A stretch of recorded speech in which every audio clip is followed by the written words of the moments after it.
Hello guys, now we'll study the class 7th NCERT Our Environment chapter 6 Natural Vegetation and Wildlife. Till now we have saw the chapter 5th. Now we'll study the chapter 6, that is Natural Vegetation and Wildlife. Salima was excited about the summer camp she was attending. She had gone to visit Manali in Himachal Pradesh along with her classmates. What it's saying कि जो सलीमा एक लड़की का नाम है वो बहुत ज़्यादा एक्साइटेड है समर कैंप में जाने के लिए।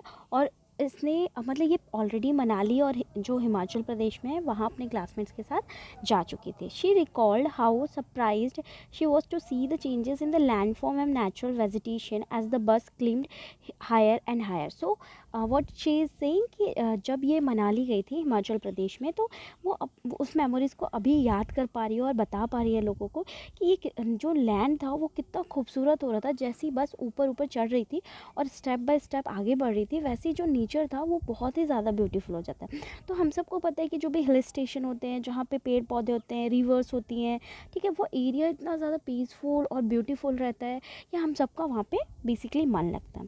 The deep jungles of the foothills comprising sal and teak slowly disappeared. So what it's saying कि वहाँ पे जो बहुत घना जंगल था, ठीक है, फुट हिल्स था, जो बहुत घना जंगल था जहाँ पे फुट हिल्स थी, ठीक है, साल थी, टीक थी, ये बेसिकली क्या हो रही थी, डिसअपेयर्ड हो जा रही थी धीरे धीरे।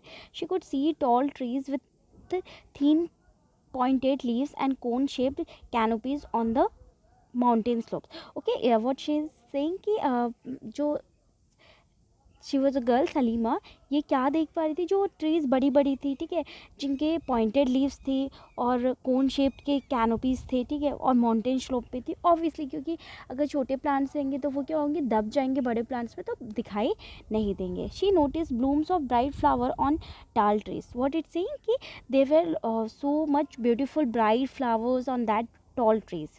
This were the rhododendrons from Manali. As she was traveling up to the Rohtang Pass, she saw that land was covered with the short grass and snow in some places. Okay, she is talking about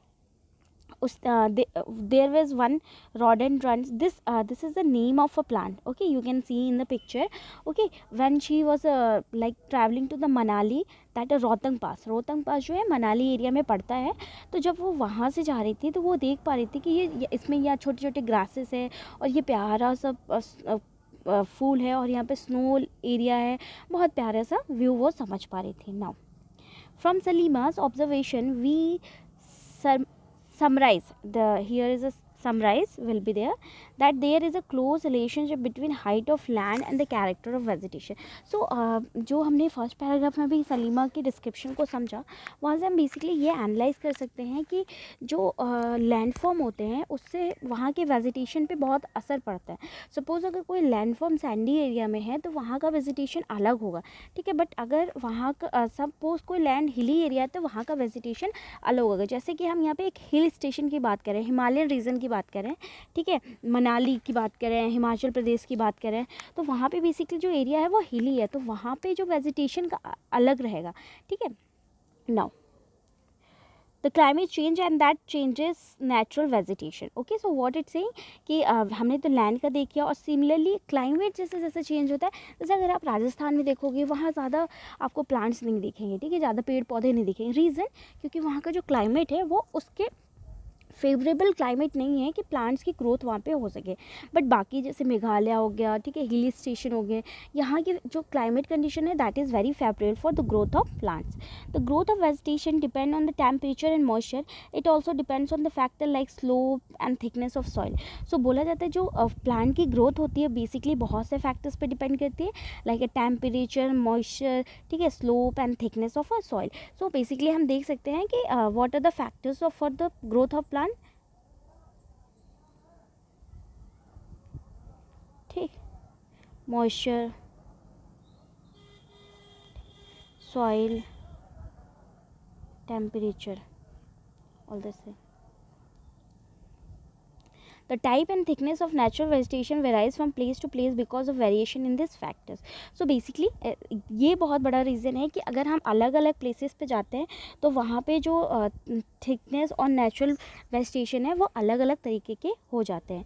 natural vegetation is generally classified into 3 broad categories as follow. So basically जो natural vegetation होते हैं उसको तो हम बहुत से categories में divide कर सकते हैं, लेकिन मेनली वो 3 ब्रॉड कैटेगरीज में डिवाइड किया गया है। फर्स्ट फॉरेस्ट है, ठीक है, सेकेंड ग्रासलैंड, शॉप्स, ठीक है। तो हम देख सकते हैं कि जो हमारा वेजिटेशन होता है उसको 3 पार्ट में डिवाइड किया गया, फॉरेस्ट, ग्रासलैंड, शॉप। तो हम इसको इंडिविजुअली स्टडी करेंगे और समझेंगे कि ये जो ग्रोथ होती है वो कहाँ पे होती है, इसको ग्रोथ होने के लिए क्या चीज़ें रिक्वायरमेंट होती है और लोकेशन, सारी चीज़ें। Now first forest which grow where the temperature and rainfall are plentiful to support the tree cover। so basically forest की growth कहाँ होती है, ये वहाँ पे होती है जहाँ पे टेम्परेचर और रेनफॉल बहुत ज़्यादा होते हैं, ठीक है, और वो ट्री कवर को सपोर्ट करते हैं। Depending upon this factor dense and open forest are grown, ठीक। तो जहाँ पे टेम्परेचर और रेनफॉल अच्छा रहेगा या फिर बहुत ज़्यादा रहेगा तो वहाँ का फॉरेस्ट क्या होगा, बहुत अच्छा होगा, बेसिकली डेंस होगा, ठीक है, फॉरेस्ट की ग्रोथ बहुत ज़्यादा होगी, ये सारी चीज़ें।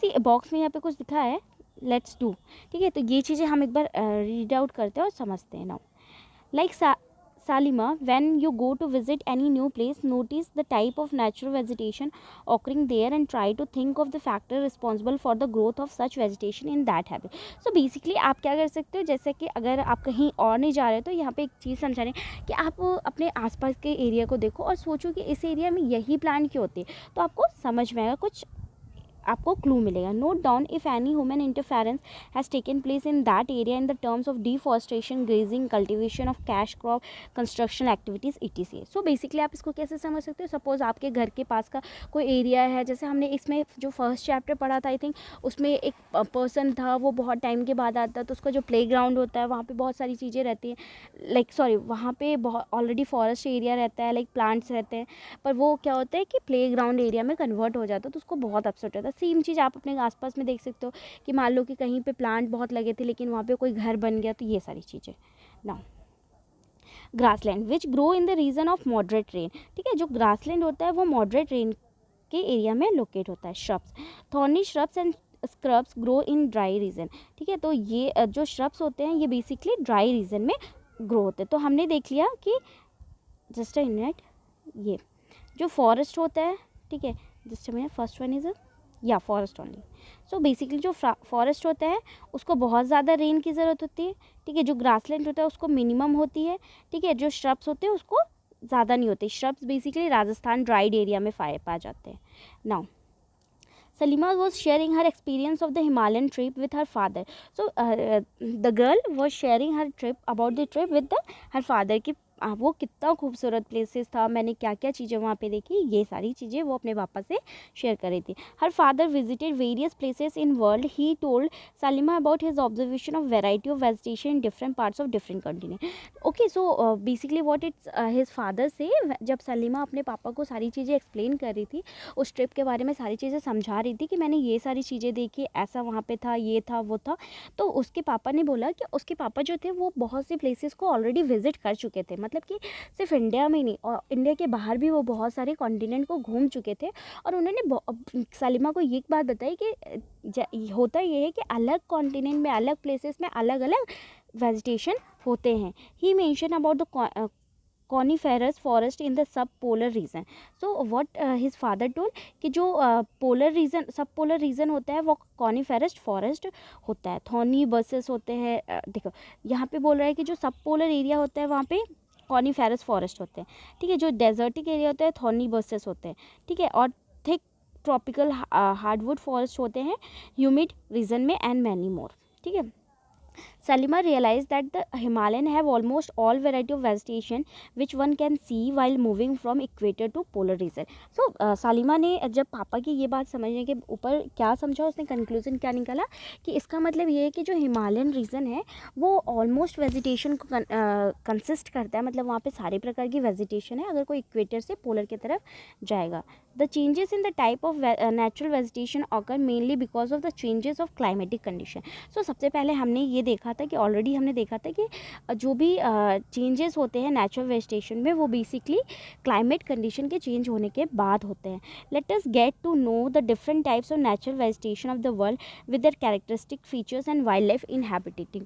तो बोला जाता है कि चलो हम ये समझते हैं, ठीक है, ये समझते हैं कि डिफरेंट टाइप्स के नेचुरल वेजिटेशन होते हैं वर्ल्ड में, ठीक है, उनके कैरेक्टरिस्टिक फीचर्स को समझते हैं और उस वेजिटेशन में कौन से वाइल्ड लाइफ, कौन से एनिमल्स रहते हैं, ये सारी चीज़ों को हम समझेंगे. तो बेसिकली आप देख सकते हैं कि यहाँ पे जो हमने अभी स्टडी किया, यहाँ पे हमने क्या पढ़ा, ओवरव्यू क्या पढ़ा कि जो हमारी लैंड है, ठीक है, लैंड पे अलग अलग प्रकार के पौधे होते हैं और अलग अलग प्लेस पे अलग अलग होता है.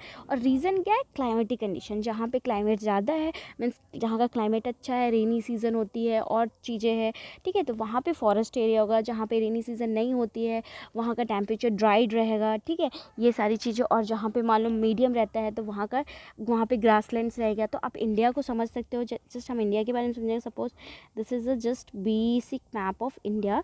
सो this is a Meghalayan region. This is, तो ये जो हमारा इक्वेटर पास होता है तो बेसिकली जो हमारा रेन होता है वो इस एरिया में सबसे ज़्यादा होता है थोड़ा सा, और इस एरिया में होता है. तो यहाँ पे जनरली हमें फॉरेस्ट देखने को मिलते हैं और जो यहाँ पे भी होते हैं थोड़े बहुत, ठीक है. और जो मॉडरेट एरिया है ये सारे एरिया आते हैं, बाकी मॉडरेट एरिया आते हैं. और जो डेजर्टिक एरिया होता है वो ये एरिया आता है. तो आप समझ सकते हो कि यहाँ पे हमारे इंडिया में जो ग्रासलैंड कैसे हो सकता है, हम इसको इमेजिन करेंगे. लेकिन हम आगे की क्लास में इसको 1 by 1 स्टडी करेंगे, ठीक है. तो यहाँ पे एक चीज़ दिखाया है, let us do. Now can you tell why Salima saw changes in the natural vegetation as she climbed higher and higher? What types of vegetation did she in the Himalayas starting from foothills and going to the higher altitude? ठीक है, यहाँ पे क्या बोल रहे हैं, क्या आप बता पाते हो कि शालिमा ने जैसे बोला कि अगर कोई हिमालयन से पोल की तरफ जाता है तो उसे अलग अलग प्रकार के वेजिटेशन देखने को मिलेंगे. तो यहाँ पे क्वेश्चन पूछता है कि क्या आप बता सकते हो कि ऐसा क्यों होता था, क्यों शालिमा को अलग अलग चीज़ें देखने को मिलती थी. तो बेसिकली हमने समझा कि ऐसा इसलिए होता था क्योंकि अलग अलग प्लेस पे अलग अलग क्लाइमेटिक कंडीशन होता है. And due to the changing of climatic condition जो वेजिटेशन होते हैं, सपोज कि टेक एग्जांपल ऑफ वीट को कुछ और चीज़ की ज़रूरत है, ठीक है, वो टेम्परेचर किसी एरिया में है पर दूसरे एरिया में नहीं है. तो सेम कंडीशन होते हैं अलग अलग ट्रीज़ के लिए. So I hope you understand this first topic. Will come to the next class with the next